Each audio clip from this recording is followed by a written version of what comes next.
Welcome guys, let's make this beautiful gown. If you're new here, my name is Noel Stitches. Do well to subscribe, like, share and turn on your notification. Let's get started. We'll be cutting both the front and the back together, so I have folded my fabric into 8 instead of 2 because we're cutting both the front and the back. I've measured my starting line. It's a free gown, so that's why I folded everything together. We're going to start with measuring out our shoulder.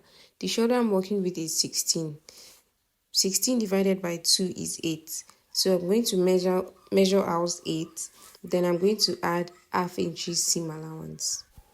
And from there, from the shoulder line, I'm going to come down by 1 inches, and that is going to be our shoulder slant. From that 1 inches, I am going to measure my armhole measurement. I'm making use of 7. So I'm just going to connect the line from there. The next thing I'm going to do is to mark out my armhole curve. This is a very free gown and it is easy to make. So I'm going to mark out my armhole curve. The next thing I'm going to do now is to mark out my bust point. The bust point I'm working with is 9. Then the next thing I'm going to do is to mark out my half waist. I'm not marking out my under bust because it's a free gown. And then on the bust point, I'm going to take my bust measurement, which is 32 divided by 4. And then I'm going to add 2½ inches ease. So I'm going to be using ½ inches to join, then the 2 inches is going to be for ease. So whatever I have on my bust, I'm going to do the same thing, just going to impute the same thing on my half waist measurement, since we are going to be using a loop to snatch the waist. So whatever I have on my bust, I'm going to add it. Do not forget your bust measurement divided by 4, and then I added 2½ inches extra allowance. And from the half waist, I'm just going to connect the line in a slant manner. I think that's a diagonal form. Just going to connect it down to the end of the fabric. So I'm using the whole fabric because the person's length is 60. So I did not measure it, so I'm just going to connect it. So you're just going to use your chalk and connect from the half waist in a slant manner down to the end of the fabric. So if the person's length you're working with or your fabric, your length is not up to 60, then you have to measure your fabric. But my own is up to 60, and we all know that our fabric most of the times is 60 inches. So that's what I did. So remember to measure your length and mark out the length on your main fabric. So what we're going to do now is to cut out our neck. So we're going to cut out the neck of the back for both the front and the back, and after that we'll remove it. On the neck, the width I'm working with is 3 inches.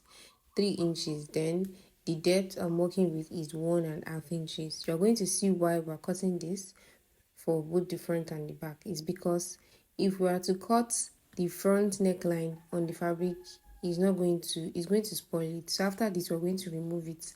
So now the width is 3 inches, the depth is 1½, and then I connected it. So what we're going to do is I'm going to cut out the neckline for both the front and the back. Then after that, I am going to remove it and then now cut out the neckline for the front. I forgot to do something. I forgot to connect the shoulder line. So you remember we took out 1 inches for the slant. So I'm going to connect it to the neck width. And I'm also going to add ½ inches seam allowance for joining. So please do not forget to do that. So now we are going to cut out the fabric. Very simple and easy.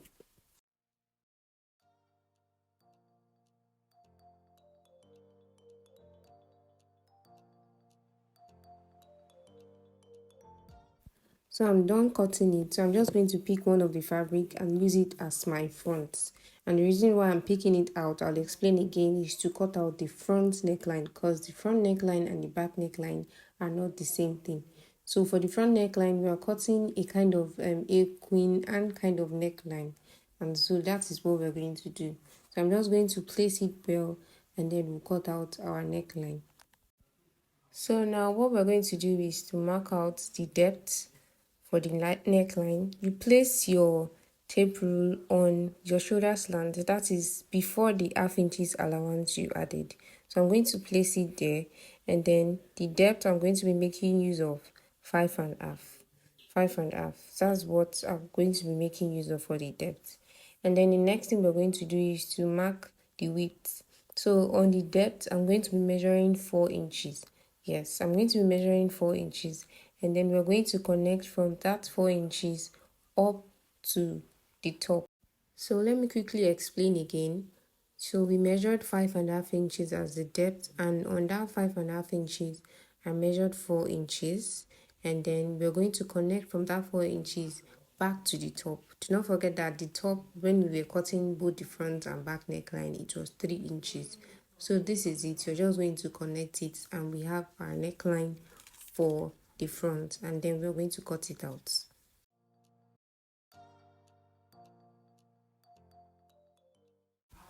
So this is it. We have our neckline ready, our Queen Anne neckline. It's sitting so pretty.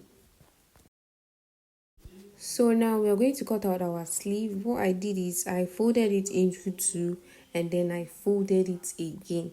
And the reason why I did this is because I want to cut both sleeves at the same time. So you fold it into two, and then you fold it again. So that is how it is. So after folding it, what we're going to do is to measure out the length of our sleeve first. So the length I'm working with is 24. So I'm going to be adding 1.5 inches extra allowance, sewing allowance. So I'm going to be measuring out 25.5 inches. So after doing that, we're going to be measuring out our sleeve cap rather, that is 4.5 inches. So I'm just measuring out the width of my sleeve. I have 11 inches. So I'm just marking that out. And from there, I'm also going to measure out at the end, I'm going to measure out 4.5 inches. So after doing that, we're going to, on our cap sleeve, or on our sleeve cap rather, I don't know why I keep calling it cap sleeve. On our sleeve cap, we're going to come down by 2.25 inches, and that is how you're going to do that is whatever you have as your sleeve cap, you're going to divide it by 2, and then you're just going to connect those lines together, and that's how you're going to get your armhole curve. Now what we're going to do is to measure out the armhole to check if it is enough. So I just need 10 inches, and that's what I mark out. What we're going to do next is to just connect it down. It's a kind of A-line sleeve, so just going to use your free hand and just connect it down to the end of the sleeve like this. It depends on how wide you want it to be. But for the width of this whole fabric, I made use of 12.5. If you have enough fabric, you can make it even wider. So this is what we have. The width of the sleeve is 12.5 at the bottom. So what we're going to do now is to cut it out.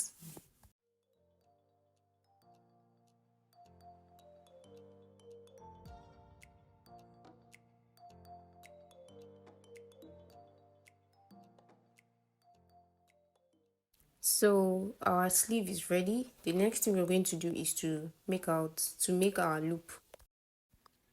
So this is what we have for the rope. You can make your length should be about 70 inches. So let me just show you how I did it. The width of the rope is 1.5 inches. Then you cut it, you fold it like this into two. Just watch as I am doing it. Fold it into two, and then you fold again and sew. So you can cut as long as you want. So the main rope, I cut out 60 inches, but I later added 10 inches to it because it was too short. And then I sewed another one for the loop.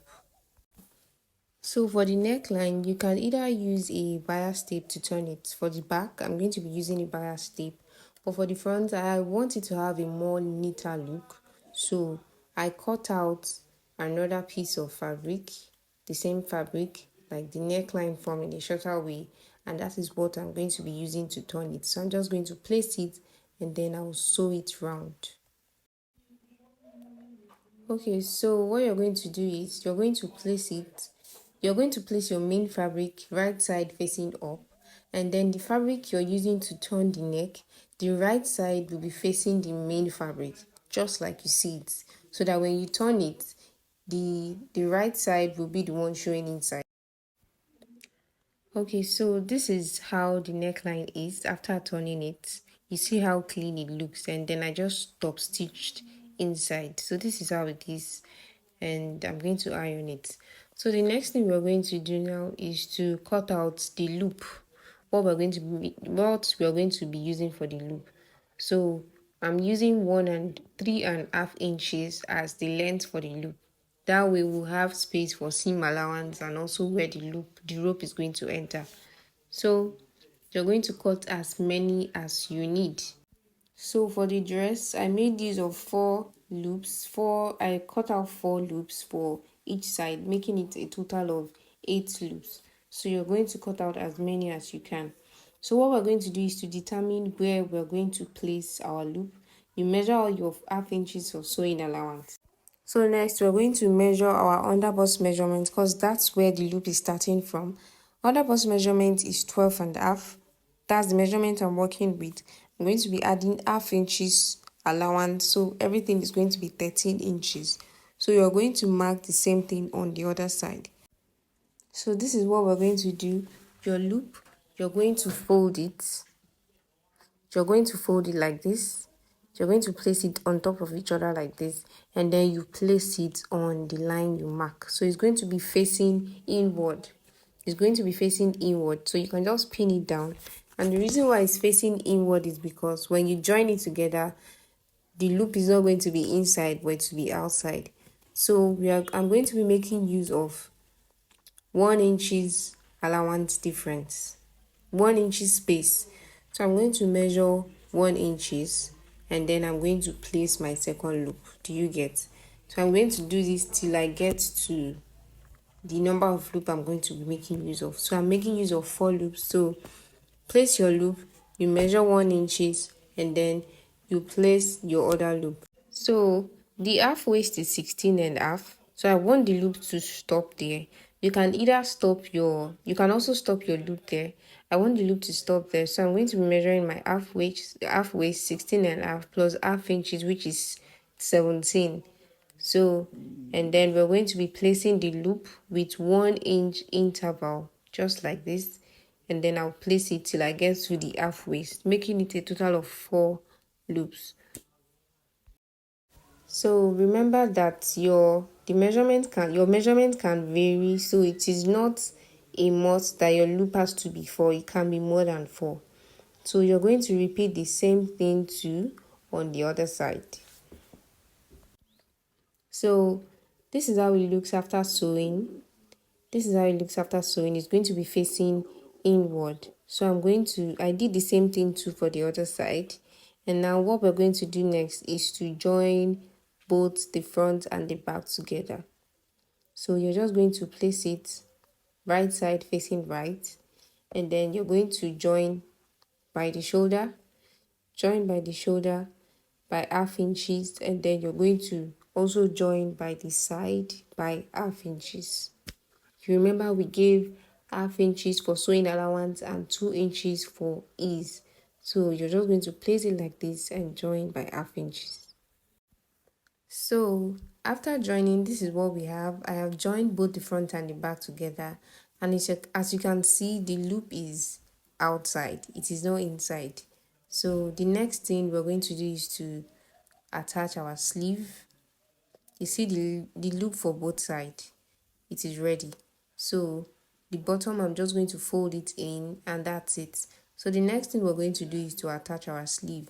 I've already trimmed down my sleeve a little bit because it was a little bit short. So this is the sleeve.